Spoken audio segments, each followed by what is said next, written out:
আজকে ভারতের ছাত্র ফেডারেশন মগরাহাট আঞ্চলিক কমিটি মগরাহাটের অভ্যন্তরীণ পরামানুরাজ হাই স্কুলে 12-এর ছাত্রদের থেকে মার্কশিটের জন্য অতিরিক্ত 150 টাকা করে নেওয়া হচ্ছে। কী কারণে এই টাকা নেওয়া হচ্ছে এবং রসিদ ছাড়াই টাকা নেওয়ার কারণ কী, সেই বিষয়ে আমরা মগরাহাট পূর্ব এসআই অফিসের সার্কেলে আমরা ভারতের ছাত্র ফেডারেশনের পক্ষ থেকে এসআইয়ের কাছে ডেপুটেশন দিই।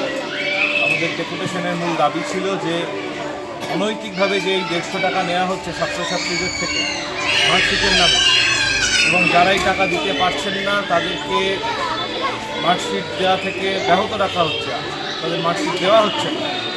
চরম অনৈতিক কাজ কেন হচ্ছে তার কারণ জানবার জন্য আমরা এসআই এর কাছে এসেছিলাম। তার কাছে আমরা প্রতিবাদ আমাদের যা আছে সেটা জানাই, আমাদের ডেপুটেশন তাদের কাছে দিই। তিনি আমাদেরকে আশ্বস্ত করেছেন যে কোনোভাবেই সরকারি নিয়ম বহির্ভূতভাবে এই টাকা নেওয়া হচ্ছে তিনি এই বিষয়ে খোঁজখবর নেবেন এবং দ্রুত এই অব্যবস্থার এই অনৈতিকতার সমাধান করবেন। ফলত আমরা এসআইয়ের কাছে এই ডেপুটেশন দিলাম। আমরা কয়েকটা দিন সময় দিয়েছি ওনাকে, তিনি ব্যবস্থা নেবেন বলে আশ্বাস দিয়েছেন।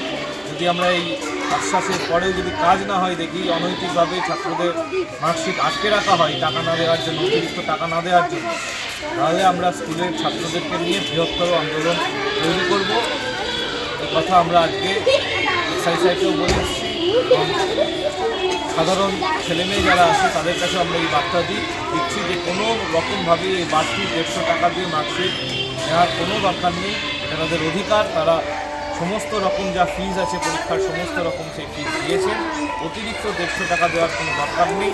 স্কুল কর্তৃপক্ষ যদি এই ব্যবস্থা চালিয়ে যেতে থাকেন তাহলে স্কুল কর্তৃপক্ষের বিরুদ্ধে বৃহত্তর লড়াই আন্দোলনে আমরা সামিল হব।